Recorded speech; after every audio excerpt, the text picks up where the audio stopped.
Alright, magandang gabi po sa inyong lahat mga kababayan, Batang Maynila to. Itong nakikita nyo sa screen mga kababayan, ito po yung mga tumatakbong senators. At ayon po sa survey, itong apat na ito po yung naglalaban sa 12th place. Sa huling-huling pwesto, kahuli-hulihang pwesto kasi ang 12 lang po ang pipiliin natin eh. At ang naglalaban-laban po dito ay itong apat na kandidato. Ayan po nasa ating screen. So, ito po yung tie sa 12, 13, 14, 15. So, ibig sabihin, dito po sa apat na to, isa lang ang papasok sa top 12. At tayo iba kasi, hindi naman pwedeng 13 siguro. Kapag may nangyari doon sa 12, papasok ngayon yung number 13. Alam po, ganun yan eh. So, ito yung apat na kandidato na naglalaban po. Nandyan po sa laylayan mga kababayan. Yan po sa dulo, number 12. Ito po yung mga kandidato na nasa gilid ng bangin. Na anytime pwede silang matanggal dito po sa labanan sa pagkasenador. Ito nga nakasulat dito, a tight race for 12th place in the 2025 senatorial race ayon po sa SWS survey. So yan mga kababayan ito, naalala ko na naman si Marcoleta. Marcoleta kasi nagagalit sa SWS kasi bakit di daw siya nasasama sa top 12. Ano magagawa mo kung talagang hindi ka pinipili ng tao? Kasi nasabi niya, wala daw siya sa pinagpipilian. Naku naman!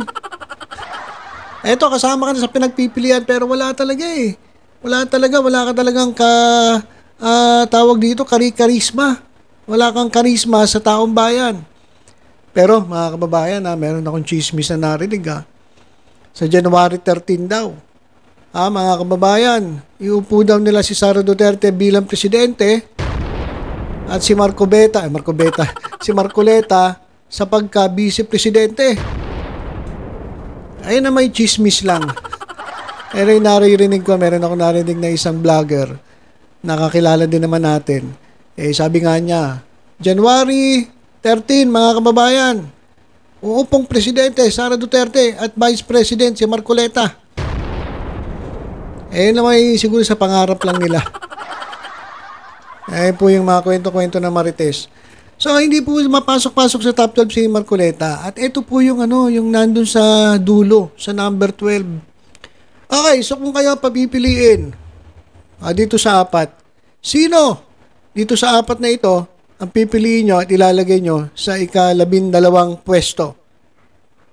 Sino-sino ba to? Si Camille Villar ba? Si Bato de la Rosa ba? Si Amy Marcos ba? O si Kiko Matching? Si Kiko Pangilinan ba? Ayan mga kababayan, yan ang natin ngayon. Para tayong neto, nagpapasurvey. Sino sa apat na ito ang pipiliin ninyo na makapasok? At yung tatlo dito matatanggal. Pag-usapan natin isa-isa. Unang-una, Camille Villar. Karapat-dapat ba ang iboto si Camille Villar? Sa totoo lang, itong mga Villar, walang kasawa-sawa mga kababayan. Pagkatapos ni Cynthia Villar, inilalagay niya tong anak niya na si Camille Villar. Na nandyan pa sa Senado si Mark Villar. So, talagang gusto nila dalawa-dalawa dyan po sa Senado. So, si Camille Villar, si Cynthia Villar naman, nandun sa Las Piñas nangaaway. Mamimigay daw ng lupa, pero kapag natalo daw siya, magbabago isip niya.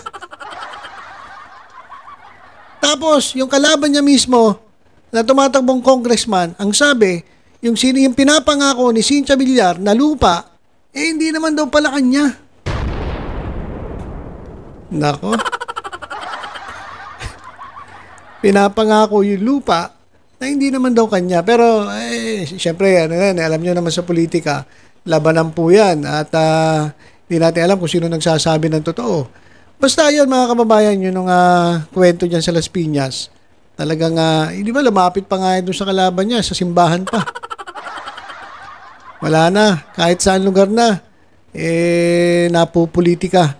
So, ayan mga kababayan, Camille Villar. Napanood nyo na ba yung ni Camille Villar, yung kanyang campaign ads? Sabi niya, dito tayo sa bago. Parang di naman bago kasi matagal na namin naririnig yung mga bilyar eh. Actually, may mga nakakausap ako sa Las Piñas, sawang-sawa na yan sa mga bilyar. At maging sa mga Aguilar, gusto nila bago naman. Kasi talagang simula, ang tagal na ng panahon na Aguilar, bilyar, Aguilar lang ang nandiyan sa Las Piñas. Kaya iba, sasawa na rin mga kababayan eh. Pero mo, magkalaban, magkamag-anak, sila nag-aaway-aaway. Nagulat nga si April Aguilar, sino to? Si Tita. Inaawa yung kakalaban niya sa pagka-congressman. So ayan mga kababayan, yan po si Cynthia Villar. Iboboto niyo ba si si Camille Villar? Sunod, Bato de la Rosa. Ito, wag niyo na boto to. Ako na mismo nagsasabi sa inyo. Wag niyo na iboto to si Pancher, si Mr. Pancher. At ito naman mga kababayan ay talagang hayagang sumusuporta sa mga Duterte. Okay lang naman sumuporta tayo kahit kanino. Pero kasi ang sinusuportahan nito ay yung kumakalaban sa gobyerno. Ayaw kasi natin ng kumakalaban sa gobyerno eh. Alam nyo mga kababayan, kung hindi kayo nakakatulong, tapos dagdag pa kayo sa problema, dagdag pa kayo sa sakit ng ulo ng ating mga kababayan, huwag na natin bigyan ng pagkakataon to na mapwestong muli. Saka kitang-kita naman natin mga kababayan, kitang-kita naman natin na kung kanino siya kumakampi, pero mo kumampakikibuloy, kaibigan niya, at pinaglaban niya yung mga kakampi niya. So mga kababayan, ito po ay tumatakbo sa pagka-senator, hindi po para sa tao, hindi po para sa taong bayan, hindi ito ay tumatakbo para sa pansariling kapakanan. Kaya kung ako sa inyo, ilaglag nyo na po ito si Bato de la Rosa. Wag na po natin bibigyan ng pagkakataon. Ginagamit niya ang kanyang posisyon sa sariling kapakanan para unang-una para matakasan yung kanyang mga kaso, yung kanyang mga kinakaharap na tawag dito, mga accusations laban sa kanya. So, yan mga kababayan. At ginagamit niya rin para ipagtanggol yung kanyang mga kaibigan na dapat ang inuuna niya ay ang kapakanan ng mas nakararami kaysa doon sa mga kaibigan niya na sasangkot sa iba't ibang mga kaso. Kaya, si Bato, wala. Ilaglag nyo na po ito mga kababayan. Siguro ilalagay nyo to sa inidoro. Yan po, doon ang tamang kalagyan nito. Ngayon, Amy Marcos. Wala rin to mga kababayan Although gusto natin suportahan sapagkat kapatid ng presidente, tayo kasi pro-government tayo Kaso sa nakikita natin, hindi siya sumusuporta sa gobyerno. Hindi natin alam kung style niya lang kasi politika yan Alam niyo sa politika, pakapala na mukha yan Diba? Namamangkasa yan 2 ilog, 3, 4. Siguro kung 10 ilog yan, babangkain niya yan Para lang safe. Pero mga kababayan, isa ito sa Pogo Queen, 2 sila ni Pia Cayetano na talagang nagbigay ng sila yung nanguna para mabigyan ng lisensya etong Pogo dito sa Pilipinas na sabi nila makakatulong sa ating ekonomiya. Nangyari, nakatulong sa bulsa nila noong mga protektor ng Pogo. At marami po ngayon ang nagtatago dahil po dyan sa mga kasong kinaharap nila sa Pogo katulad ni Harry Roque. Si Harry Roque, nawawala na, hindi na makita. Ano ba yan? Yan. Tapos, ang dami na involved. At buti na lang, dahil po sa mga nangyaring mga investigasyon sa Senado, sa House of Representatives, nagdesisyon po ang ating presidente na ihinto na po ang Pogo dito sa Pilipinas. Kasi po, ginagawa po itong kuta ng mga masasamang loob ng mga sindikato. Alright, so ano pa masasabi natin kay Amy si Amy? Ewan ko kung siya nag-utos, hindi natin alam. Nagawa ng pelikula para siraan etong si Tito Soto. Pero mo, palalabas si Daryl Yap, yung The Rapist of Pepsi Paloma. Yan po ay obvious na paninira kay Tito Soto. Wala naman na ibang dahilan Sabi ni Daryl Yap, wala naman daw problema, hindi naman daw magkaaway si Tito Sen saka yung producer. Di kung hindi magkaaway, di gawa ka ng ibang pelikula. Bakit yan pinipilit mong gawin? Wala ka na ba ibang maisip? Wala, ganyan na ba? Ganyan ka na ba kabobo?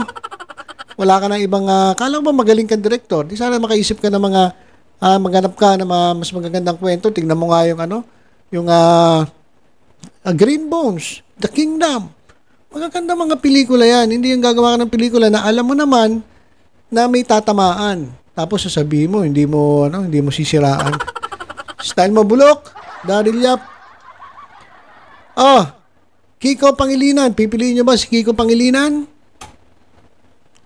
Nasa sa inyo yan. Yung mga kaibigan nating mga kakampings, sigurado boboto nila si Kiko Pangilinan. Ako naman wala naman ako masyadong rito. Kaso, ang sa akin lang kasi, yung lagi kong sinasabi, iyakin kasi ito. Alam mo, pag politiko ka, at yung pamilya mo, connected sa showbiz, dapat di ka masyadong iyakin. Hindi naman pwedeng puro lang maganda ang ibabalita sa inyo sa social media o sa media.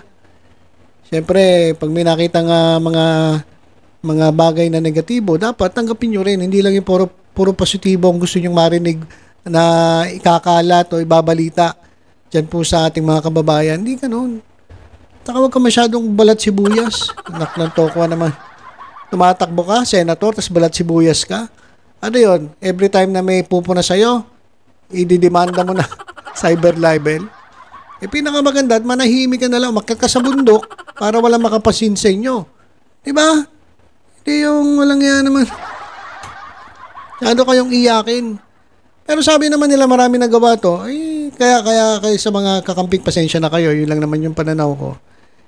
Bahala kayo kung gusto nyo iboto si Kiko Pangilinan. Kaya nga tinatanong ko kayo, i-comment ninyo mga kababayan, sino dito sa apat na to ang pipiliin ninyo na magiging number 12 at matatanggal yung 3 todits.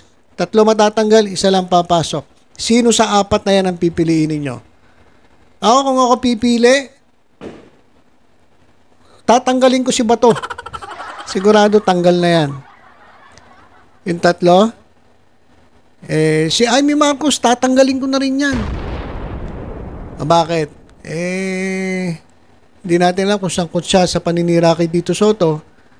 Pero, kasi ito, mahirap ilagay natin sa posisyon yung paganong-ganong ba?